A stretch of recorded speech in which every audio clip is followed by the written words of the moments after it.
자, 함수인데요. 이 y에다가 0을 넣는 이 행위. 이게 뭐죠? 교점, 아니 뭐야. 이렇게 하면 포르쉐 못 사요. 알겠죠? x 절편 찾는 식이죠?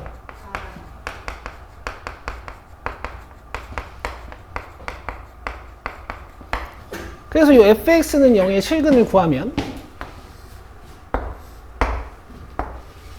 x축과의 교점 개수예요. 뭐 아무것도 아니야. 예전부터 하던 거예요. 자, 다음 여기 fx가 있고 얘들아 이 gx가 있는데 내가 여기는 fx랑 gx를 연결해서 방정식을 만들면 이 방정식은 뭐 찾는 식이에요? 교점 찾는 식이에요. 고1 때부터 몇 천 번 얘기했던 거죠.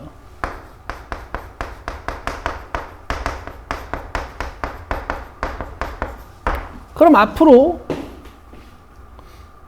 이런 방정식이 나오면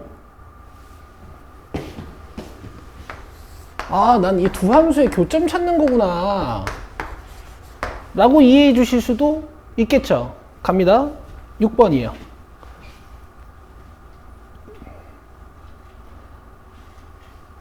보통 어떨 때 이런 짓을 하겠니?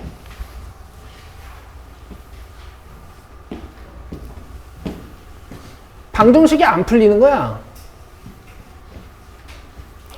방정식이 안 풀리는 경우는 어떤 경우가 있을까요? 1, 2차 방정식은 여러분 이 세상에 있는 모든 방정식을 다 풀 수 있어요. 여러분들. 그죠? 근데 3차 이상은 조립제법이 돼야 풀 수 있죠. 그쵸? 대신 근이 있나 없나 또 있다면 몇 개일까? 이 정도는 조사해 볼 수 있단 말이야. 자, 해볼게. 방정식의 근이 다음 조건을 만족시키도록 하는 실수 K값 또는 K값의 범위를 구하는 문제야. 자, 서로 다른 세 실근, 한 실근과 중근, 한 실근과 두 허근 이렇게 나오도록 한번 조사해 볼게. 자, 먼저 2번 조사해 볼 거예요. 2번 조사해 볼 거야. 풀 수 있어? 못 풀어요. K를 모르기 때문이기도 하고 이거 조립제법도 안 돼. 이때 어떻게 하냐면 얘를 두 함수로 보고 그리시는 거예요. 자, 좌변 그려보자.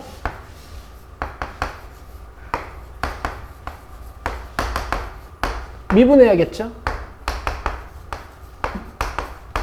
0 되는 곳 찾아주면 몇이랑 몇이에요? 0하고 2. 자, 그럼 여기가 0이고 여기가 2겠네. 자, 한 실근과 중근, 즉 서로 다른 두 개의 근을 갖고 있다는 얘기인데 이 y는 k라는 상수함수를 그렸을 때 교점이 두 개가 되도록 y는 k를 그려주는 거야. y는 k가 어디로 지나가야 될까? 극대를 지나거나 극소를 지나면 돼요.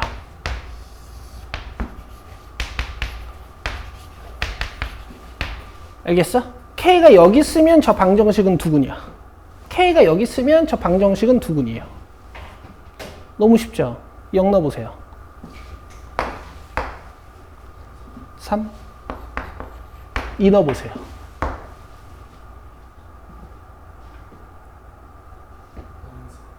오래 걸리는군요. 됐어요? 끝이에요.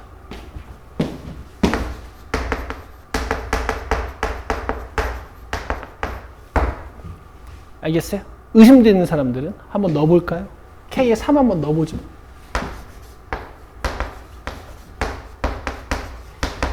툭툭! 자, X는 0이 중근, X는 3이 실근. 잘 들어. 교점 찾는 식에서 중근은 무슨 포인트를 만든다 그랬죠? 바운스예요. 재밌죠?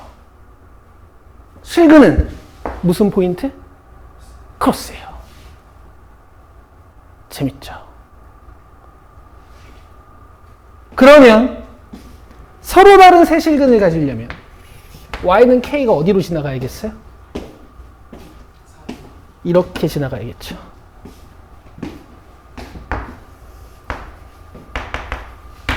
K는 몇과 몇 사이에 있으면 될까? 굿. 한 실근과 두 허근. 뭐 두 허근이라는 말 없어도 돼. 어쨌든 실근이 하나. 그럼 교점이 몇 개? 한 개.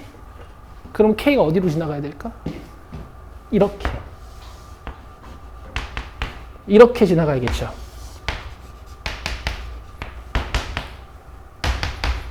맞아요? K는 몇보다 크거나 몇보다 작아야 될까요?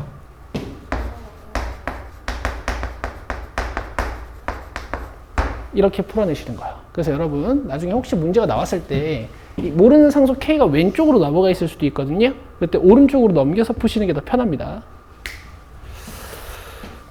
7번 해봐요.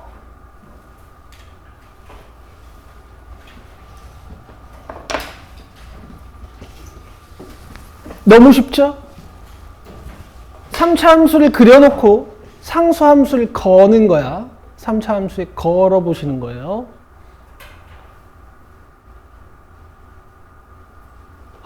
존나 쉽다.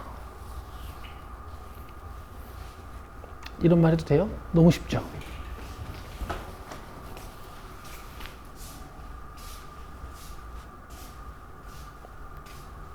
아, 예진이 빨라요. 그죠? 그렇지? 그렇지. 그렇지. 아, 서희도 빨라. 좋아요. 그렇지? 잘하고 있어. 어우, 좋아. 능령 해가지고 이제 X 찾고.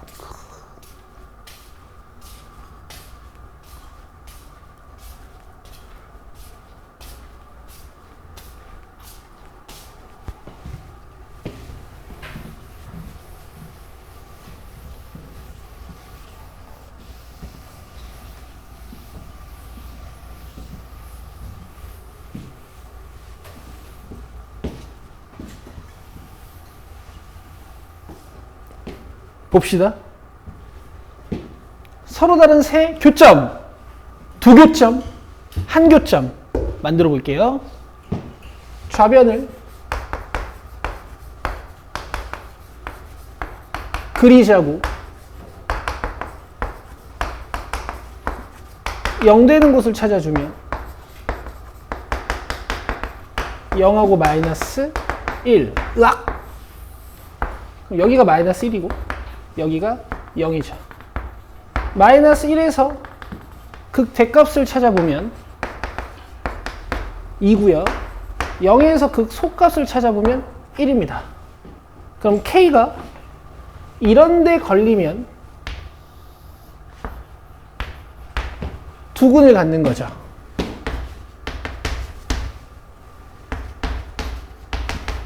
맞죠? 세실근이려면 사이에 있으면 되고요. 2보다 크거나 1보다 작으면 한 실근을 갖는 방정식이 만들어지는 거야. 너무 쉽죠? 어이가 없죠? 4차 하나만 해보시겠어요? 5번.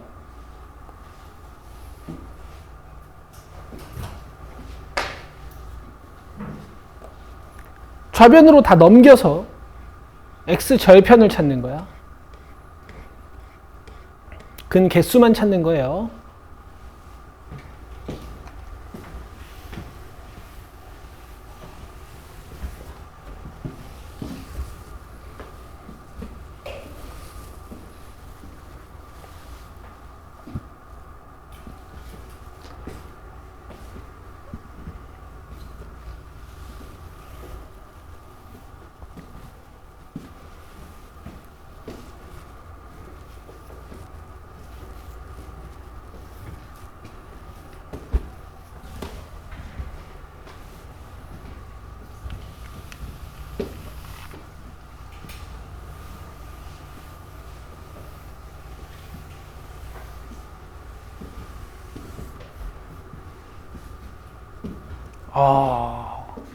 빠르죠?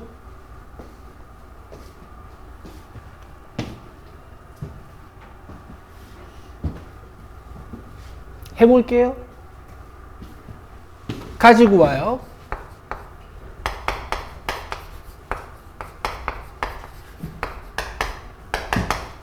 조립제법이 되는지 확인을 하시는데 보통 상수항의 약수를 넣어서 안 되면 조립제법이 안 되는 거잖아. 최고차항의 개수가 1일 때 이건 1을 넣어도 마이너스 1을 넣어도 0이 안 됩니다.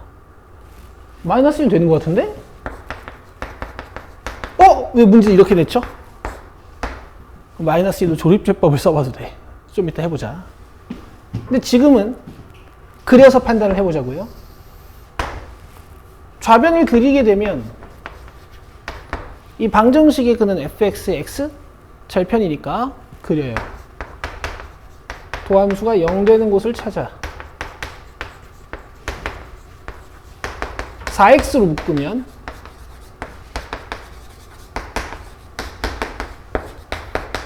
x값이 마이너스 2, 마이너스 1, 0 이렇게 3개가 나와요. 됐죠?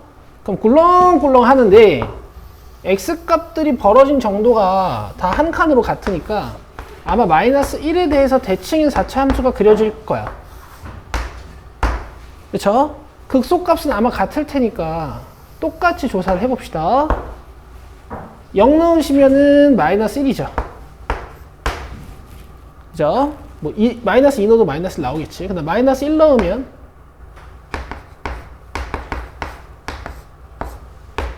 (0이죠) 그럼 x축이 이렇게 지나갑니다. 몇 근이야? 한 근, 한 근, 한 근. 세 근이요. 되겠어요? 세 개입니다. 세 개. 근데 여기서 지금 무슨 포인트가 나타났죠? 바운스 포인트가 나타났으니까 이 마이너스 1은 중근일 거야. 확인해 볼게. 4차항, 3차항, 2차항, 1차항, 상수항. 마이너스 1로 조립제법을 먼저 써요.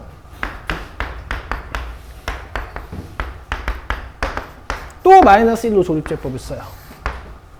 바운스 포인트니까 아마 2번 될 거거든. 그러면 x 플러스 1의 제곱, 요 두 개니까 그 다음에 x제곱 플러스 2x 마이너스 1 이렇게 되죠. 그럼 마이너스 1이라는 중근이 만들어진 걸 확인하실 수 있고 여기서는 x값이 근의 공식으로 나오겠지. 되겠어요? 3개. 됐죠? 41번. 잘 봐요.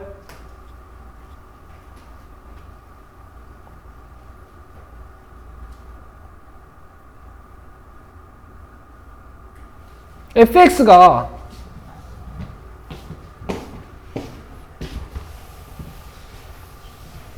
(0보다) 항상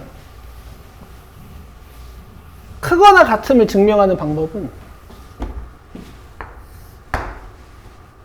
최소값을 찾아서 0보다 크거나 같음만 증명하면 돼요.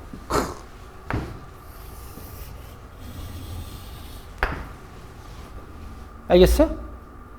fx가 0보다 작거나 같음을 증명하려면 모든 지점에서의 함수값이 다 0보다 작은 걸 증명하려면 최대값만 찾아서 걔만 0보다 작은 걸 증명하면 돼. 너무 아무것도 아니에요. 다만 이 부등호의 종류는 조금 신경 쓰셔야 되고 여기다 이렇게 필기를 좀 해보자. 경계값 주의.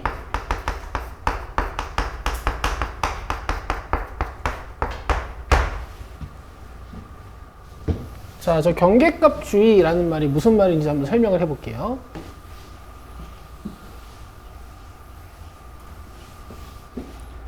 자, 여기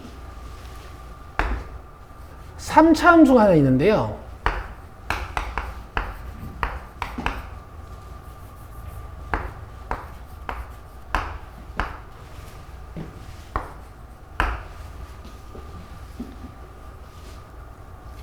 (3차) 함수는 일반적으로 최대 최소값을 구할 수가 없습니다. 일로 쭉 떨어지고 저로 쭉 올라가거든. 그럼 최대 최소 문제에서는 이런 말을 줘요. 무슨 뜻이죠? 이런 뜻이죠. 그치? 얘가 항상 0보다 크게 되는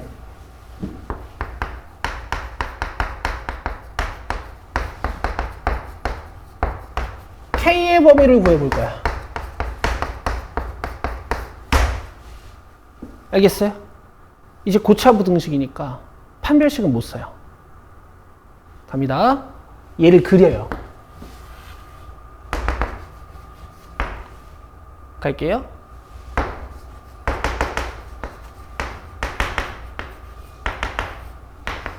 영 되는 곳을 찾아.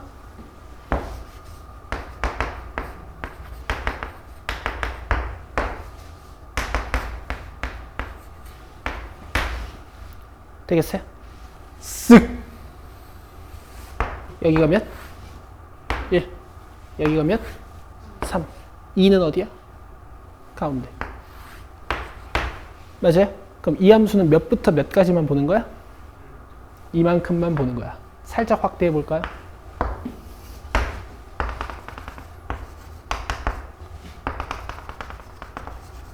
자, 이 부분에 있는 모든 y 값을 0보다 크게 만들고 싶어. 그럼 뭐만 0보다 크게 만들면 된다고? 그렇지. 최소값만. 최소값 어디예요? 여기죠. 맞아요? 1을 넣으세요.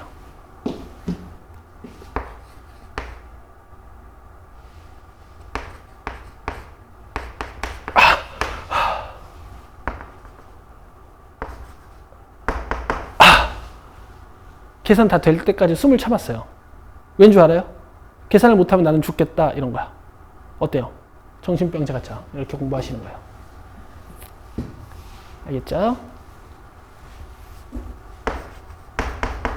지금 내가 0보다 크게 만들고 싶은 거야? 0보다 크거나 같게 만들고 싶은 거야?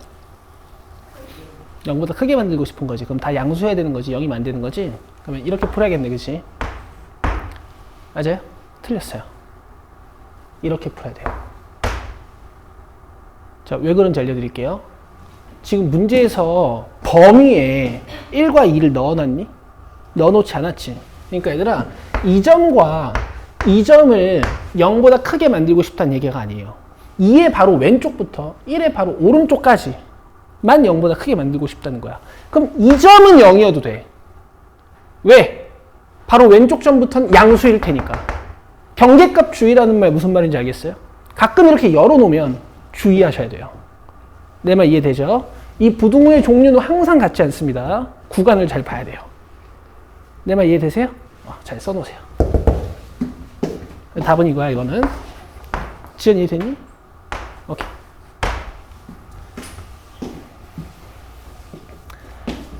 이거 gx 왼쪽으로 당기면 뭐 어차피 왼쪽에서 또 하나의 함수가 되는데 똑같이 이걸로 풀면 되죠. 너무 쉽죠. 진짜 이게 다야. 설명이 이게 다야. 너무 어이없죠. 너무 어이없죠. 13번 해봐요.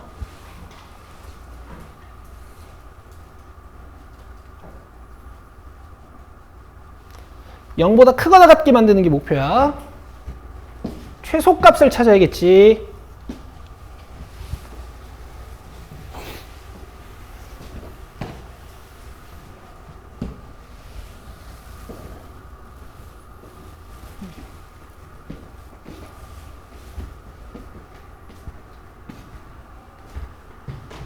다 했죠?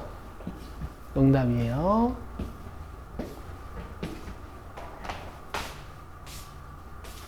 다 했죠? 농담이에요.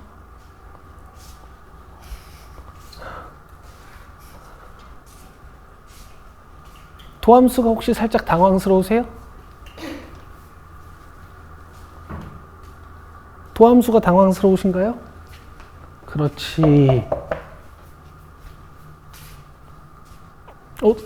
서연아 너무 오반데 거기까지는? 아니 그렇게 풀어도 되는데. 너 어떡할래, 사준아? 너 이번 주 월화수목금 나온다고 하더니 지금 수요일인데 왜 아직 한 번도 안 나왔어? 맨날 까먹어가지고. 여기 있어. 눈 뜨면 오는 거지. 애들, 야, 저기 안 되는 애들 맨날 오고 있어. 고2 애들. 맨날 와서 하고 있어. 왜 이거 망설여? 여기서 왜 더 망설이고 있어? 왜 여기서 X값을 못 구해? 이런 슬픈 일이 어딨어. 이거, 얘는 네 거 아니지. 누가 놓고 간 거지.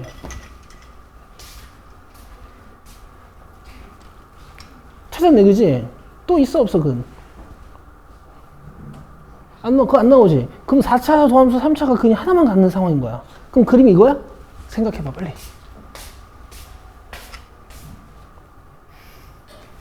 왜? 도함수 근 찾았잖아. 몇 나왔어요? 1 나왔지? 하나밖에 없네? 근데 왜 위로 볼록하게 그려? 거꾸로 거꾸로 고양. 아니야, 안 거꾸로 고양이야.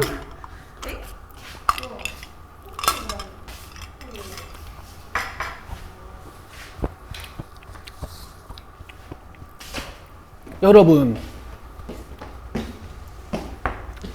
함수를 잡아서 미분을 했는데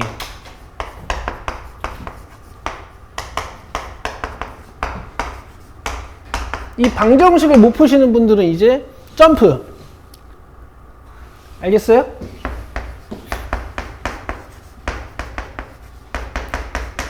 근데 뭐 어쨌든 x가 1밖에 안 나오는 거고 0 되는 곳이, 도함수가 0 되는 곳이, 미분계수가 0 되는 곳이 1인 곳 하나밖에 없어.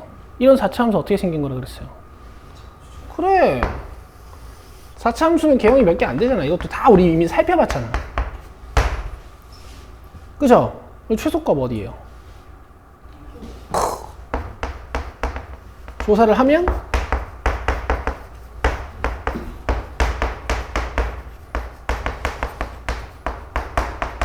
이렇게 문제를 끝내시는 거야. 됐죠? 너무 쉽죠? 이제 구간이 잘린 걸 해봅시다. 15번이요.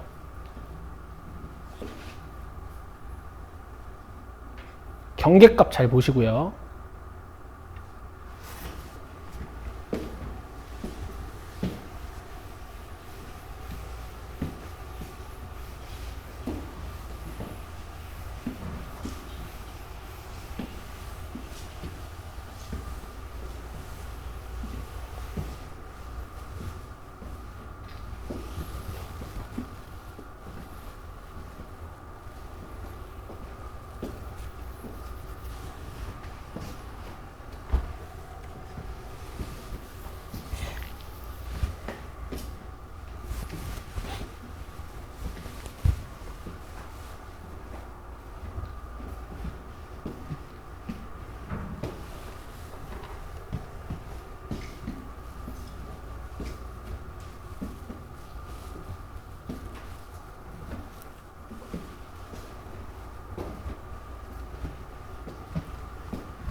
보죠. 넘겨요.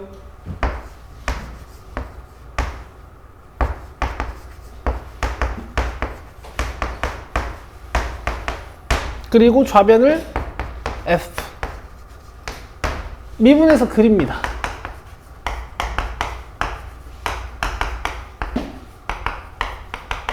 (2로) 떼고요. 인수분해. 되겠죠? 그럼 3x 플러스 1에 x 마이너스 2가 돼서 x 값은 마이너스 3분의 1과 2가 나와. 최고차항의 개수가 양수인 3차 함수죠. 여기 몇? 여기 몇? 근데 1보다 큰 것만 보는 거니까 여길 기준으로 이렇게 오른쪽만 보는 거야. 0보다 크거나 같게 만들고 싶죠. 어디만 0보다 크거나 같게 만들면 될까요? 여기죠. 그쵸? 2를 넣어요. 28-28로 0 되는 게 확인이 됐지?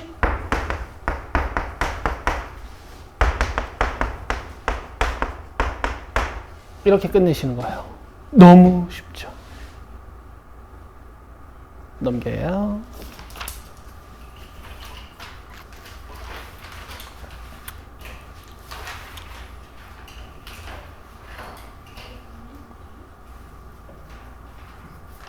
오 번 해보세요. 잘 안 될 겁니다. 그려보고 생각해 보세요. 우리는 인간이니까.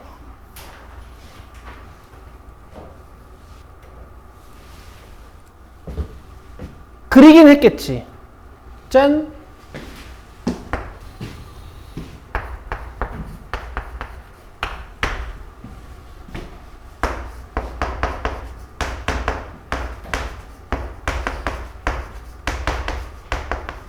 육으로 떼고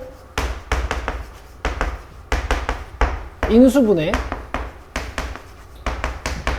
그럼 x값이 마이너스 2랑 1이죠? 그래요. 여기 몇? 여기 몇? 되죠? 되죠? 자, 이 상태에서 y는 k를 딱 얹어. 그 다음에 한 개의 양근과 서로 다른 두 개의 음근을 갖게 만드는 거야. 어쨌든 근계수는 최대 몇 개? 3개인 거지. 그러니까 일단 k가 이렇게 지나가는 건 알겠어. 알겠지? 근데 k가 이렇게 지나갔을 때 이게 과연 양근, 음근이냐 이런 걸 판단하셔야 되는 거예요, 지금. 맞아요? 그러려면 x값이 언제 양수고 언제 음수인지를 알아야 돼. y축이 어디 그려져 있는지를 알아야 된다고. 알겠어? 그럼 내가 얘들아, 예를 들어서 y축을 이렇게 얹었어. 맞아요? 뭘 예를 들어서 얹어볼게. 이 3칸 차이 아니야? y축 어디 있는 거야? 여기 있는 거지. 맞아요? 자, 이제 k가 어디로 지나가야 되는지 알 수 있어요. 음근 2개랑 양근 하나. 어디로 지나가야겠어? 그렇지! 이렇게 지나가야 돼. 음근 2개랑 양근 하나. 알겠죠? 내려오면 안 돼요. 어디까지 내려가면 안 돼? 여기 기준으로 더 내려가면 안 되죠. 그럼 너는 여기 y값을 알아내야 돼요. 근데 y축에 걸리는 이 점을 함수에서 뭐라고 부르는 줄 알아요? y? 절편! y 절편 어떻게 구해요? x에 0 넣어봐요. 0이죠. 그래서 여기가 원점이었어. 알겠어요? 그래서 k는 0보다 커야 되고요. 여기 지나면 안 되겠지? 중근보다는 약간 낮게. 그러면 마이너스 2 넣어서 극대값만 찾아보시면 됩니다.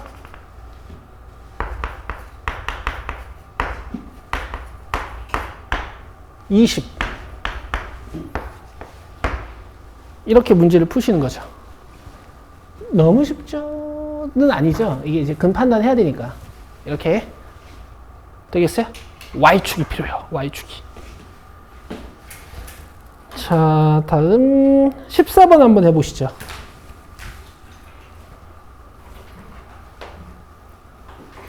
자, 바로 풀 수 있는 분들은 바로 푸시고요. 바로 식이 안 세워지는 분들은 제가 지금 적어 놓는 걸 참고해서 푸시면 됩니다. 푸세요.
fx가 gx보다 항상 아래에 있다는 뜻은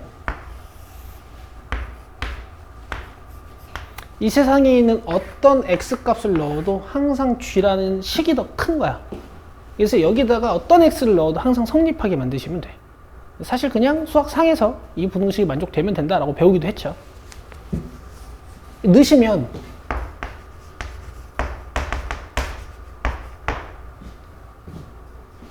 이렇게 되죠. k 빼고 다 가져갑니다.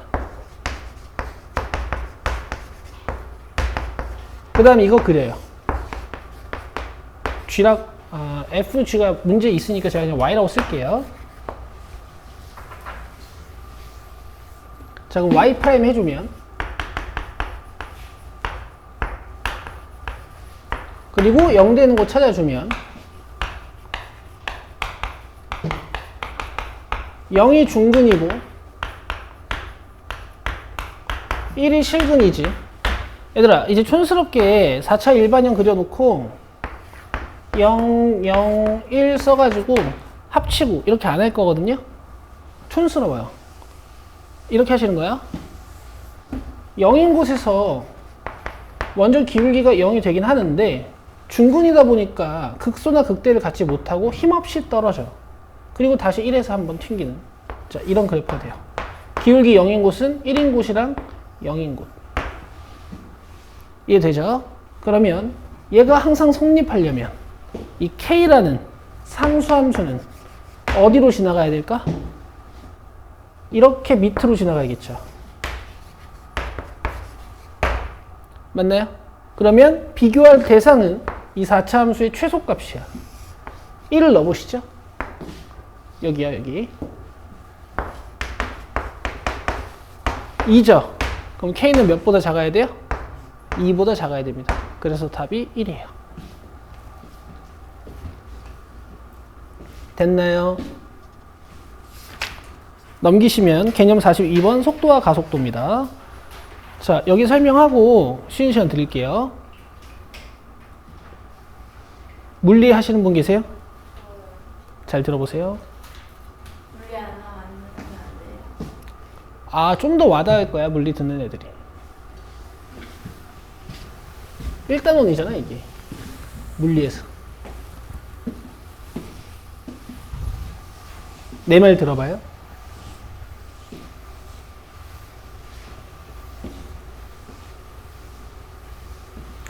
일단 여러분, 속도라는 건,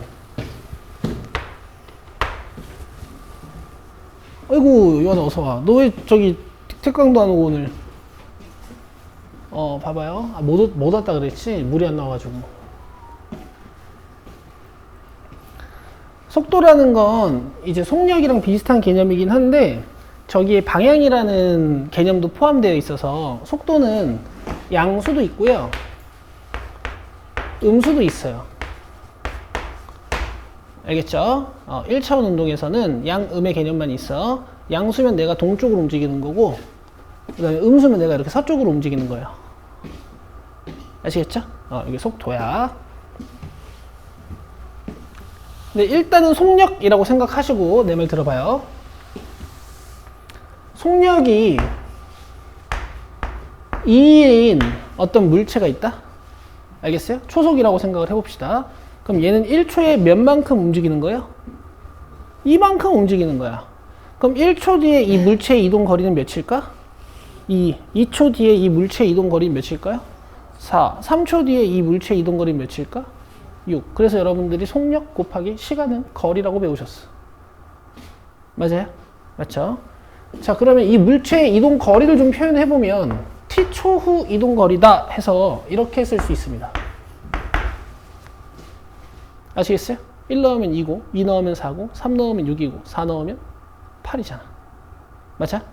그러면 속력이라는 건 이 물체가 초당 얼만큼 증가하느냐라는 변화율을 따지는 거거든? 미분하면 돼요. 알겠어요? 위치의 시간의 변화율이 속력이야. 알겠죠? 좀 더 자세히 위치의 변화율은 속도라고 해요. 되겠어요? 자, 그럼 여기까지는 이제 이해가 되신 거지.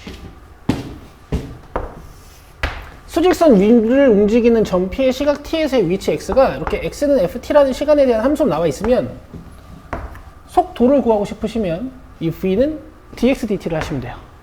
미분하시면 됩니다. 아시겠죠? 자, 가속도라는 개념 알려드릴게요. 가속도가 2면요. 가속도가 2면 속도가 초당 2씩 늘어난다는 뜻이야. 그래서 이때는 속도가 2t예요. 알겠어요? 알겠어요?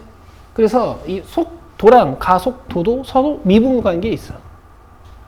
되겠죠? 자, 이렇게요.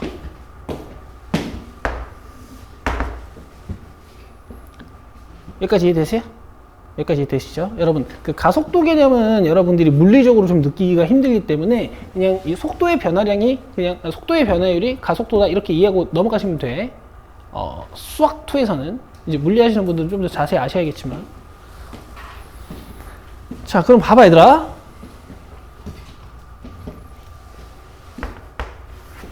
지금 제가 간단하게 소개해드린 이 운동은요,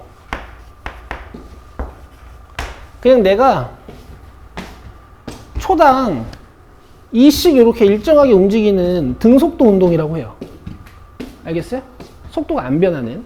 근데 어쨌든 내 위치를 조사해 보면은 초당 2씩 늘어난단 말이야. 1초 때 2고 2초 때 4고 3초 때 6이고 막 이래.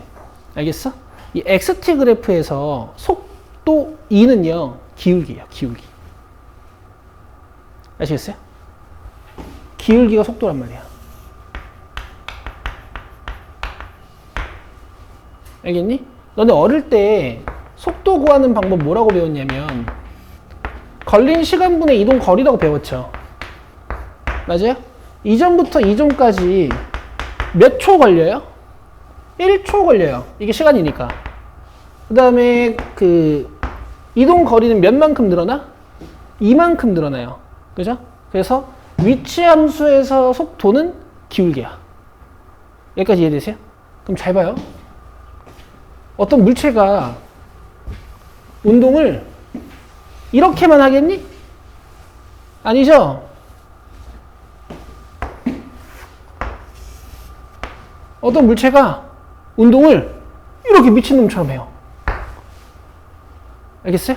뭐 예를 들어 1초 때 위치가 4, 2초 때 위치가 2, 뭐 3초 때 위치가 6, 뭐 이런 운동을 해. 알겠어? 근데 문제에서 이런 걸 물어본단 말이야. 이 물체의 1초 때의 속력은 몇이니? 이렇게 물어봐요. 알겠어? 구할 수가 없어요. 구할 수가 없죠. 어떻게 하시는 거냐면 이 점에서 접선의 기울기를 구하면 속력이에요. 알겠어요? 순간 속력은 이렇게도 구할 수가 있어요. 이 점에서 접선의 기울기를 구하면 속력이야. 이 점에서 접선의 기울기를 구하면 속력이에요. 예를 들어 0.5초 때 속력을 물어보잖아? 0.5초인 곳에서 접선의 기울기를 구하면 이 물체의 속력이 돼요. 속도가 돼요. 알겠어요? 자, 이해시켜 볼게. 원점을 출발하는 어떤 물체가 있어. 여러분 맞다. 수학2에서는 일좌표기 운동만 하는 거야. 인간이 처음에 이렇게 원점에 있다가 오른쪽 왼쪽으로만 가는 운동만 다루는 거예요. 아시겠죠? 그럼 나중에 축 하나를 더 얹으면 평면 운동이 되고 뭐 이제 공간 운동이 돼. 수학2에서는 요것만 다루는 거야. 자, 그럼 봐봐. 여기 0,0이지. 0,0. 이건 어떻게 해석하는 거냐면 0초 때 제 위치는 0입니다. 이렇게 해석하시는 거예요. 알겠죠? 자, 여기 있어요. 1,4를 지나죠. 해석을 어떻게 하시는 거냐면 1초 때 내 위치는 4입니다. 이렇게 해석하시는 거야. 그럼 1초 때 나는 여기 서 있어요. 여기. 알겠어요? 그럼 내가 0초부터 1초 때까지 지금 어느 방향으로 이동했죠? 양의 방향으로 이동했죠. 그럼 내 속도는 양수일까 음수일까? 양수예요. 그래서 접선의 기울기가 다 양수입니다. 그죠? 4초 때 잠깐 멈추게 되죠. 4초 때 잠깐 속도가 0이 되죠. 그 이유는 뭐냐면 내가 2초 때는 어디 서 있어야 돼? 2에 있어야 되죠. 위치 2에 있어야 되죠. 그래서 내가 일로 가야 돼요. 오케이? 4라는 좌표값에 1초에 서 있다가 2초 때는 2라는 좌표에 서 있어야 된다. 그럼 내가 이렇게 이동하는 거잖아. 사람 잘 그리죠? 다시. 처음 0에 서 있다가 1초 때, 그 다음에 2초 때 일로 온 거야. 그럼 내 속력은 이번에는 음수야. 속도는 내 이번에 음수야. 왼쪽으로 이동했거든. 그래서 1초부터 2초까지 계속 접선의 기울기가 음수예요. 그리고 2초 때도 잠깐 0이 돼. 자, 속도가 0이 되는 이유는 뭐냐면 외력이 작용하지 않는 어떤 부드러운 운동의 경우에는 내가 가다가 운동 방향을 바꾸려면 잠깐 멈췄다 이렇게 가야 돼요. 맞아요? 이 세상에 아무리 좋은 기계도 갑자기 속력이 0이 안 되고 바꿀 수는 없어. 알겠어? 뭐 외력이 작용하고 그러면은 팍 바뀔 수도 있긴 한데 포르쉐도 못해요. 알겠죠? 그리고 2초 때도 2에 왔다가 이제 계속 좌표값이 증가하지. 그러니까 여기서 이제 다시 이렇게 돌아서 가야 되거든.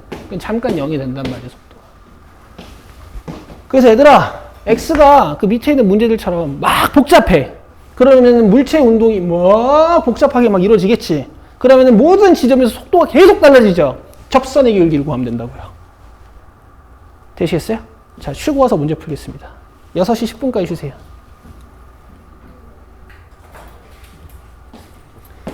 위치 X와 속도 V와 가속도 엑셀레이션 사이에는 미분 관계가 있습니다.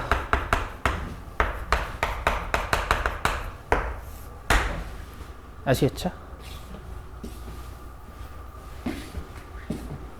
위치고요, 속도고요, 가속도예요.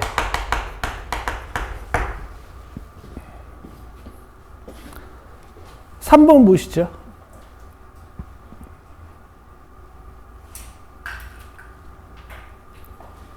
위치 함수가 나와 있죠?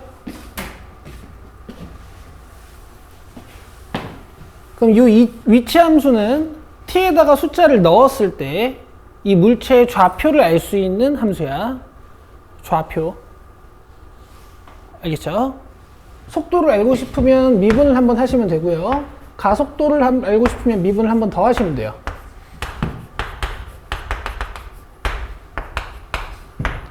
자, 그래서 1초 때 속도랑 가속도 물어봤으니까 1 넣으시면 되고 1 넣으시면 돼. 이렇게 끝내는 거야. 알겠죠? 근데 이제 좀 더 디테일한 해석이 필요해요. 자, 9번부터 12번 보실게요.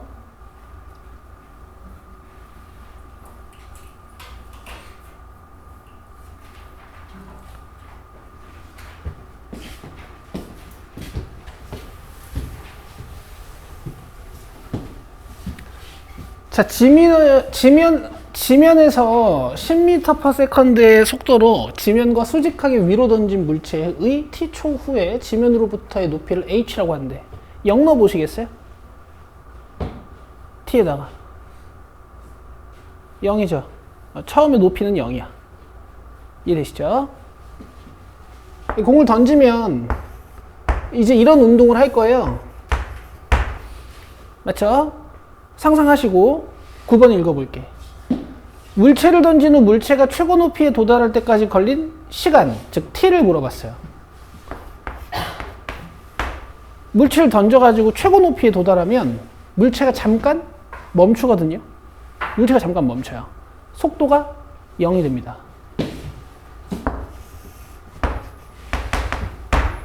아시겠어요? 이런 물리적 성질을 이용해서 t를 구하는 거야. h, 이동거리 나와 있죠. 저걸 미분하시면 속도예요. 됐어요? 이 속도가 0 되는 t 값을 찾는 거야. t는 몇이야? 1. 그러니까 1초 때 최고 높이에 도달하는 거예요. 아시겠어요? 자, 좀 더 이해해 볼게. 얘들아, 공을 던졌는데 1초 후에 최고 높이에 도달하게 된대. 그럼 다시 땅에 떨어지기까지 몇 초가 걸릴까? 1초가 걸려서 총 2초의 운동을 하는 2초의 운동을 하는 물체예요. 이해되세요? 땅에 떨어진다라는 건 여러분 높이가 몇? 0이겠지. 자, h에 0 넣어보세요. OT로 묶어주면 t-2죠. 맞아요? t는 몇? 0하고 2. 땅에 있을 때 0초 때랑 2초 때 이런 뜻이에요. 되겠죠? 자, 10번. 이 물체가 최고 높이에 도달할 때의 지면으로부터의 높이. t에다가 1 넣으시면 되지. 답은 5m고. 물체를 던진 후 물체가 지면에 떨어질 때까지 걸린 시간 2초고요. 12번. 물체가 지면에 떨어지는 순간의 속도. 여기다 2 넣으시면 되지. 마이너스 10. 되겠어요? 아래로 떨어지는 거 우리가 속도 음수로 표현합니다. 이해되고 계세요? 자, 13번부터 17번까지 풀어보세요. XT 그래프를 해석하시는 거야.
갑시다.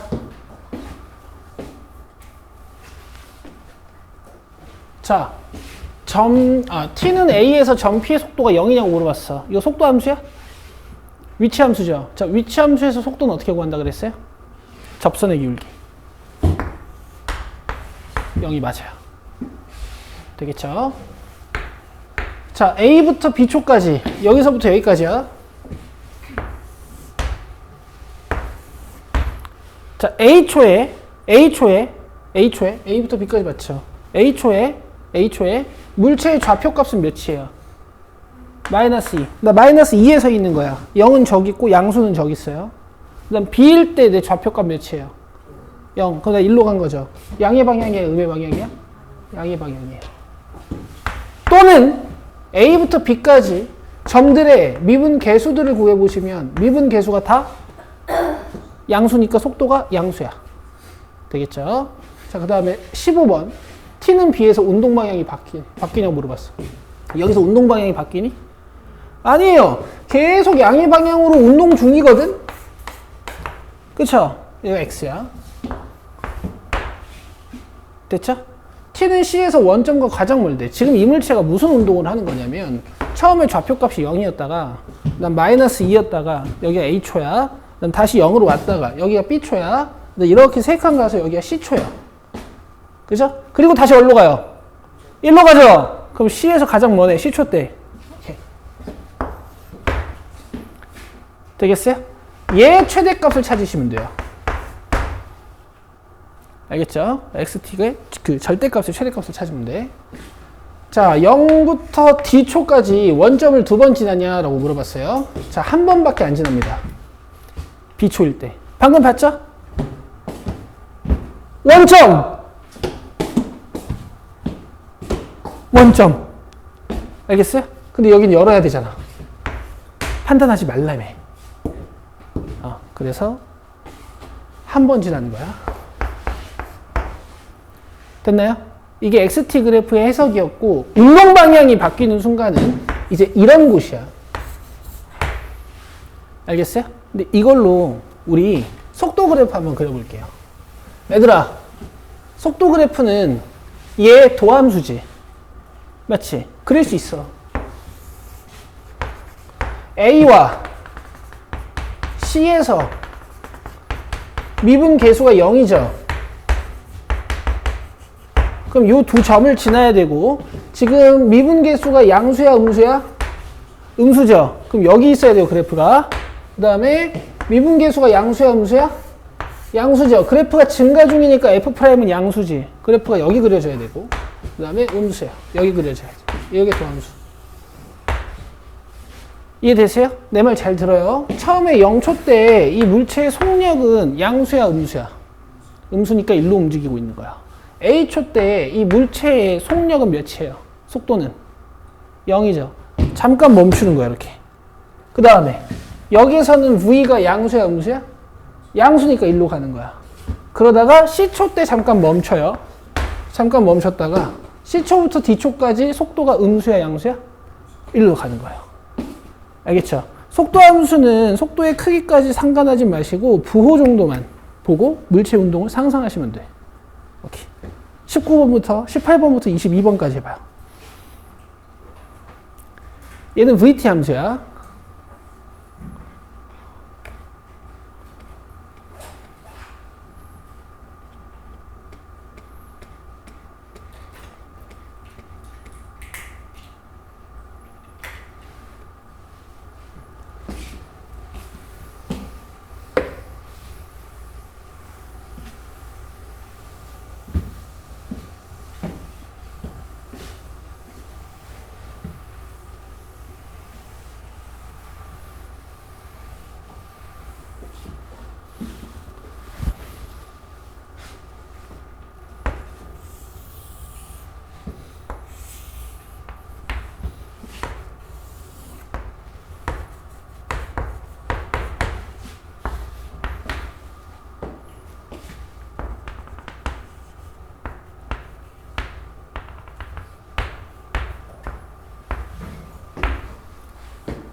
어머, 다 했어? 오호호호.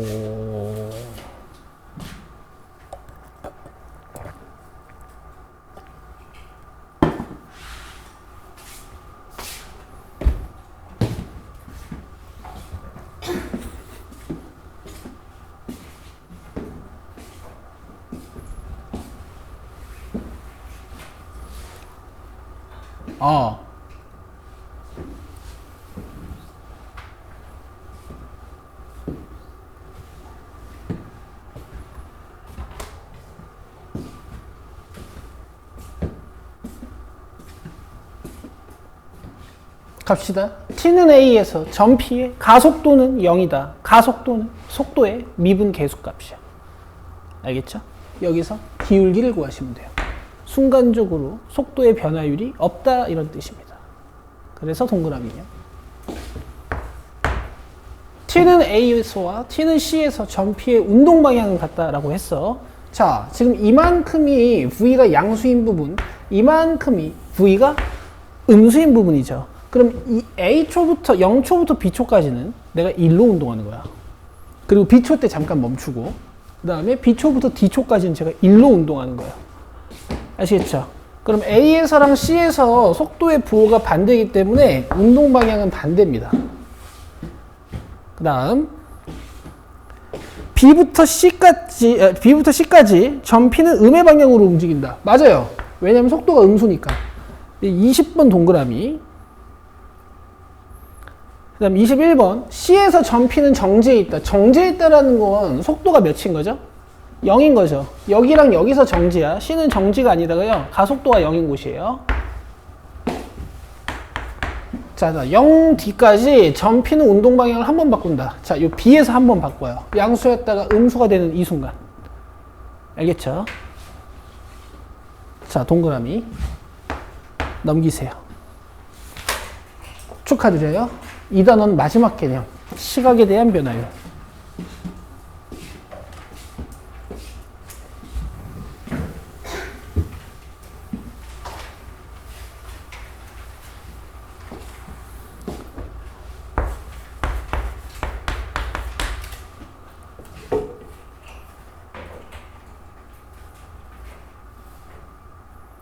시각 t에 대한 함수 y는 ft가 주어질 때 시각 t에서의 y의 변화율은 미분하시면 돼요. 알겠어요? 변화율에다가 우리 이렇게 밑줄 좀 긋자.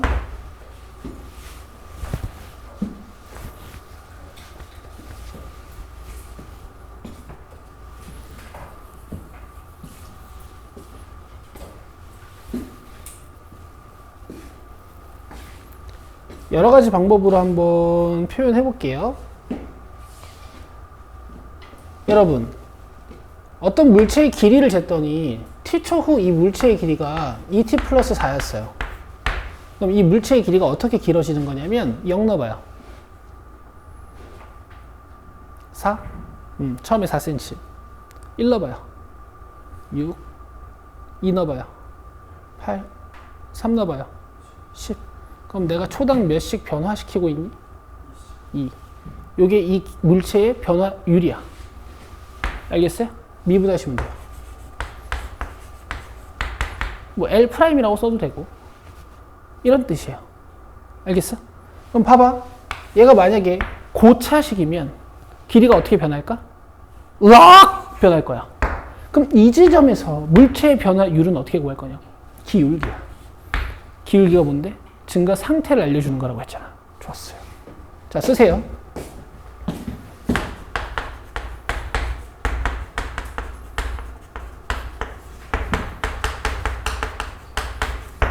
길이 L이나 넓이 S나 부피 V가 T에 대한 함수로 표현되어 있을 때 길이의 변화율은요?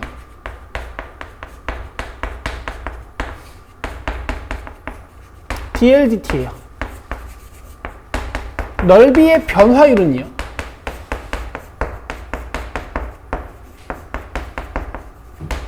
ds dt야. 부피의 변화율은요?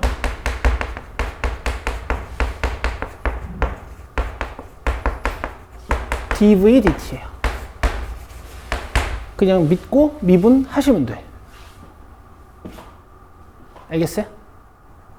얘는 시간에 대한 변화율을 얘기하는 거야. 시간에 대한 변화율. 근데 내가 이 단원을 공부하면서 이제 여러분들이랑 같이 공부해 보고 싶은 게 하나 있어요.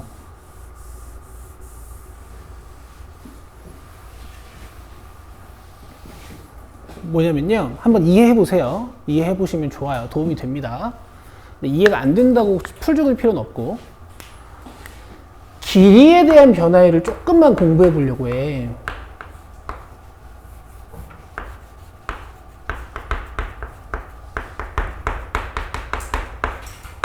안 써도 돼. 길이에 대한 변화율을 조금만 공부해 보려고 해. 여러분 느껴만 보세요. 여러분 원 아시죠? 맞죠? 여기 원이 있는데요. 원 넓이 어떻게 구합니까? 파이 r 제곱이죠.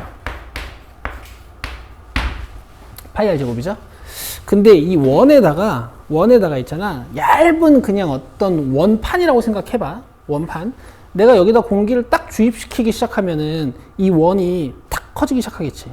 이 원이 딱 커지기 시작할 때의 이 원이 얼만큼 넓이가 넓어질까? 이 변화율이 궁금해요. 알겠어요? 여기다 바람을 넣기 시작한 순간 얘가 넓이가 얼만큼 증가할까? 요게 좀 궁금해요. 알겠어요? 미분해 보세요. R에 대해서.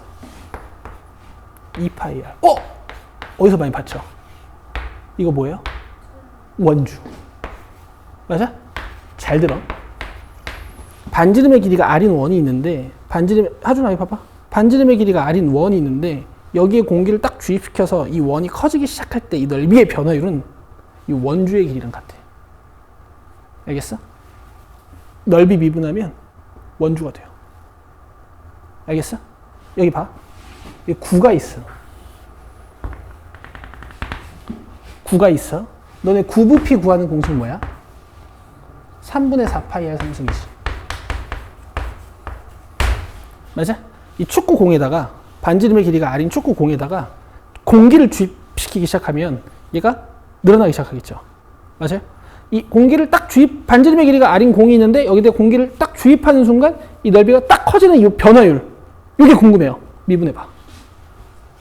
4파이 R 제곱. 이거 어디서 많이 봤죠? 9 건넓이. 알겠어요?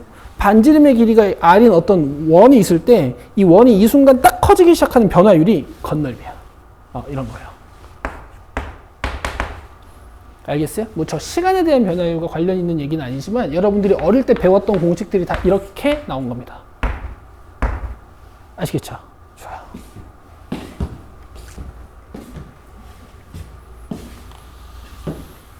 서연아, 이거 뭐야?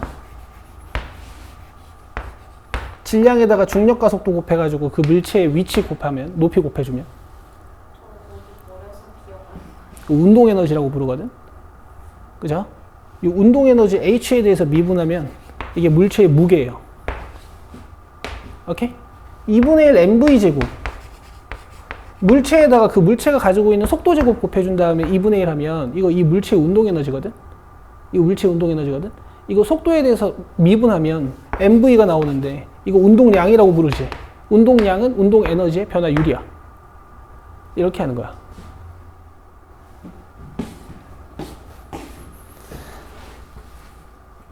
재밌다. 아님 말고요. 자, 여러분 26번 해보세요.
자, 봅니다.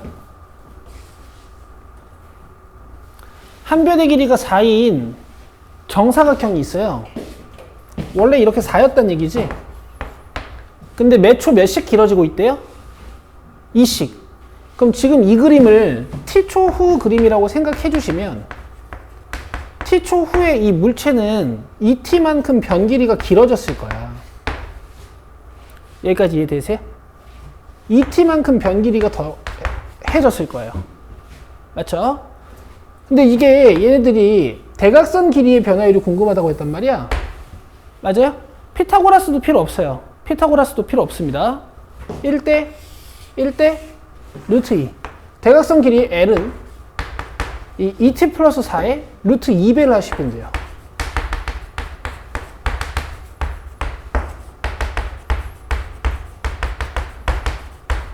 근데 문제에서 대각선 길이를 물어봤니? 대각선 길이의 변화율을 물어봤니? 변화율 dLdt를 구하시면 돼. 2씩 늘어나면 2루트 2씩 늘어나요. 끝. 27번 해보세요.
자, 칠판 보시죠. 한 변의 길이가 2인 정삼각형이 시작인데요. 몇 초 몇씩 늘어난대요? 3씩 늘어난대. 그럼 이 그림을 여러분들이 t초 후 그림이라고 생각을 해주시면 늘어난 길이는 몇 t겠어요? 3t. 그럼 한 변의 길이가 2 플러스 3t 맞죠? 정삼각형의 넓이는 어떻게 구하니? 이러면 곤란해요. 잘 보세요. 괜찮아. 왜냐면 니네 08이야? 08 애들이 이걸 잘 못하는 이유가 있어. 너네 피타고라스 중2 때 배웠지? 그치? 그래서 이걸 잘 못해요. 자, 여러분 한 변의 길이가 a면 정삼각형 높이는 2분의 루트 3a고 정삼각형 넓이는 4분의 루트 3a 제곱이야. 진짜 솔직히 지금 이 공식 처음 보는 사람들도 아마 있을 거예요. 맞죠? 니네 위에 선배들은 피타고라스를 중3 때 배웠어. 중3 때 루트가 있다 보니까 이 공식을 배웠거든? 중2 때 배운 애들은 피타고라스 할 때 이거밖에 안 해요. 그치? 그래서 니네들이 이걸 몰라. 자, 지금부터 외우세요. 이거 외워야 돼요.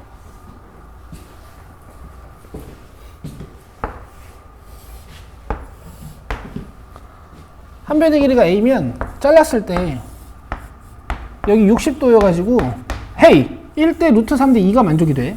그래서 여기 2분의 1 a고 여기 2분의 루트 3 a야.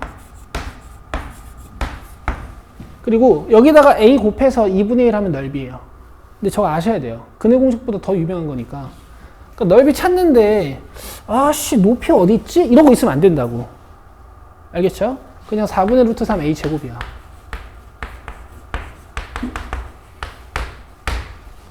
근데 문제에서 넓이를 뭐였다. 넓이를 물어봤니? 넓이에 대한 변화율을 물어봤니? 미분하셔야 돼요.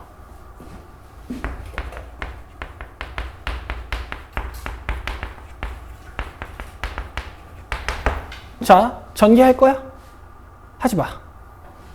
4분의 루트 3에다가 이거 마치 x 미분하듯이 그냥 미분하세요. 대신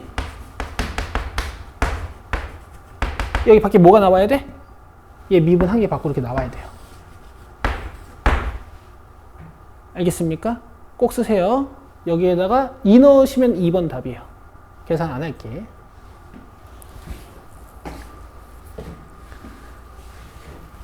자, 이렇게 개념 43번은 끝이고 한 문제만 더 풀고 우리가 집에 가면 되거든요. 이 유형을 배우고 나면 모든 교과서에 있는 문제가 가로등이랑 그림자 문제가 하나 있어요. 103쪽에 18번으로 오십시오.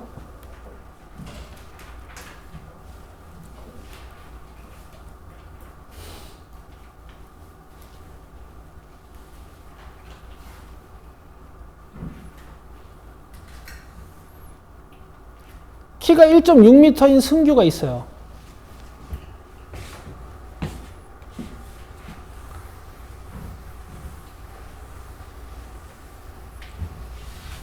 여러분, 키가 160이 안 되면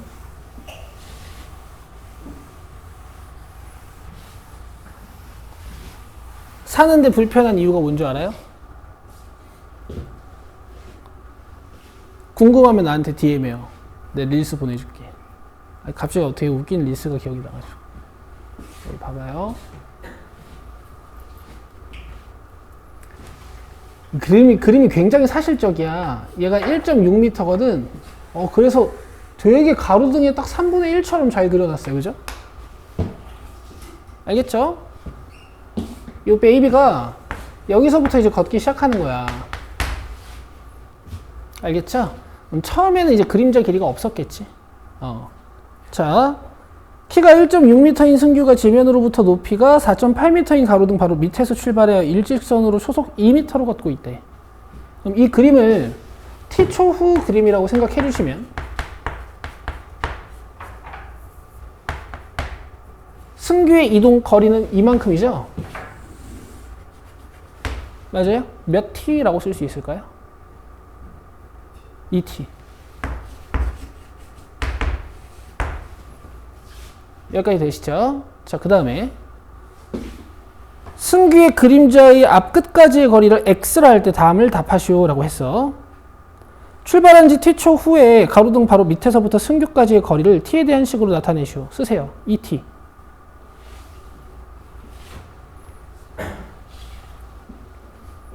자, 다음 x를 t에 대한 식으로 나타내시오 라고 했죠. 쓰세요. 3t. 이유를 알려드릴게요.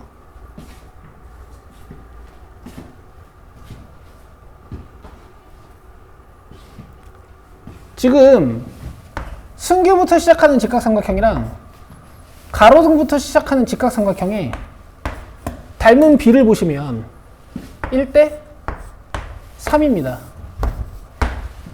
맞나요? 그럼 여기도 1대 3이 돼야 돼요. 그러면 여기는 1대 2일 거야. 맞아요? 쓰세요. t. x는 3t입니다.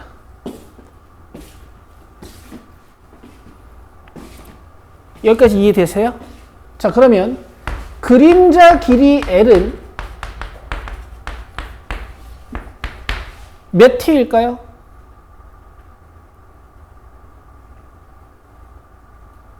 그림자가 어디에 맺히니? 저기가 가로등이고 승규가 여기 있는데 여기에 맺히겠죠. 다시 물어볼게요. 그림자 길이 L은 몇 t니? 1t야. 그럼 그림자 길이의 변화율은 몇이니? 1이에요. 맞아요? 근데 그림자 끝 속도는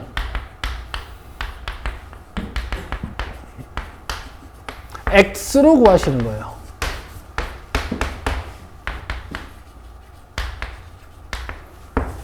그림자 끝이 어디니? 여기죠. 맞아요? 1초 후에 무슨 일이 벌어지는 거냐면 승규는 2m만큼 오고 그림자는 1m가 생기는 거야. 그럼 총 몇 미터야? 3m야. 2초 후에 무슨 일이 벌어지는 거냐면 승규는 4m를 이동하는 거고 그림자 길이는 2가 되는 거야. 그럼 그림자 길이는 몇이야? 6이 돼서 초당 변화율이 3이 돼. 그래서 얘들아, 이게 문장을 좀 공부하셔야 되는데 그림자 길이라는 문장이랑 그림자 끝이라는 문장을 좀 구분해서 공부하셔야 돼요. 내 말 이해되세요? 내 말 이해되세요? 그림자 길이라는 문장하고 그림자 끝이라는 문장을 좀 구분해서 공부하셔야 된다고. 그림자 끝은 뭐야? 전체 길이야. 그림자 길이는 뭐야? 요거야. 아시겠죠? 3번 답은 뭐예요? 3이야. 그림자 길이의 변화율은 뭐야? 1이에요. 이렇게 하시는 거예요. 내 말 이해되죠? 이거 틀리지 마세요. 자, 숙제는 103쪽까지 하고요. 마플 숙제표 봅시다.